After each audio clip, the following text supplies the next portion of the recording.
Aujourd'hui, on va parler des concours sur YouTube, car la plupart, voire tous, sont illégaux. Alors, ils sont illégaux, mais c'est pas grave, hein. Mais ils sont quand même illégaux quand on y repense. Premièrement, dans la plupart des concours, soit ils demandent like, abonnement, commentaire, partage, etc. Ils demandent plein de trucs. Premièrement, les likes. Quand quelqu'un met un like à votre vidéo, il est absolument impossible de savoir qui a mis un like. Nous, en tant que youtubeur, on a juste le nombre de likes et c'est tout, rien de plus. Donc, quand quelqu'un vous demande « Oui, mettez un like pour participer », ça ne marche absolument pas. Vous pouvez mettre tous les likes que vous voulez avec 18 comptes. Les likes, c'est invisible, personne ne le sait. Après, la plupart demandent en même temps que les likes des abonnements. Pour les abonnements, c'est un peu plus compliqué. Sur YouTube, on a une page avec les abonnements. Mais, comme c'est bien spécifié sur cette ligne, seuls les abonnés qui partagent leur abonnement publiquement sont affichés. C'est-à-dire que tous ces gens-là, c'est les personnes qui ont dans le paramètre de la chaîne, le petit écrou qui est là, garder mes abonnements privés qui n'ont pas activé cette option.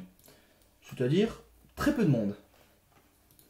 Donc, si un youtubeur demande à ce que vous vous abonniez, donc vous allez vous abonner, mais si vous avez vos abonnements privés, il ne vous verra jamais dans sa liste. Donc ça ne sert à rien, et on ne peut pas demander des abonnements et pas voir les gens dans la liste du concours, donc ça marche pas. Après, il faut savoir que sur YouTube, il y a des règles pour les concours. Une règle française, c'est qu'un concours ne peut pas être payant. Hop, là on est sur la page des règles et consignes relatives au concours sur YouTube. Je vous mettrai le lien en description. Hop, le petit 5.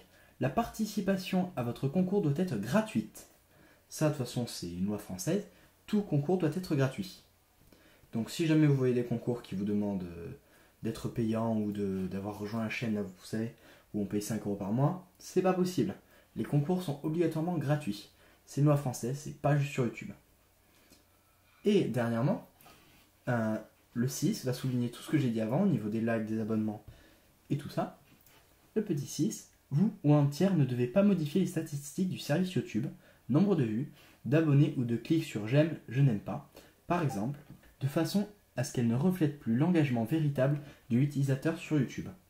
En gros, ce que ça veut dire, c'est que si on demande des likes, ça veut dire en gros qu'on va modifier les stats de la vidéo. Parce que si on demande des likes, au lieu par exemple de faire 9 likes, on va en faire 30, et ça va modifier le vrai impact de la vidéo. Au lieu qu'elle soit référencée avec 9 likes, elle sera référencée avec 30, et tout ça à cause du concours. Donc ça c'est interdit. Mais pas seulement les likes, toutes les fonctionnalités sont interdites. Donc voilà, si vous voulez toutes les règles officielles, elles sont en description. Bon après c'est ce qu'on connaît, hein. Après ces règles en général on les connaît, elles sont plutôt assez faciles à comprendre. Mais à chaque fois qu'un youtubeur vous demandera abonnez-vous, likez, le faites pas, sauf si vous avez envie tout simplement. Et par contre, pour pouvoir jouer, il n'y en a pas beaucoup, on va pas se mentir, qui demandent de mettre des commentaires. Si vous voulez jouer, il va falloir montrer que vous êtes là.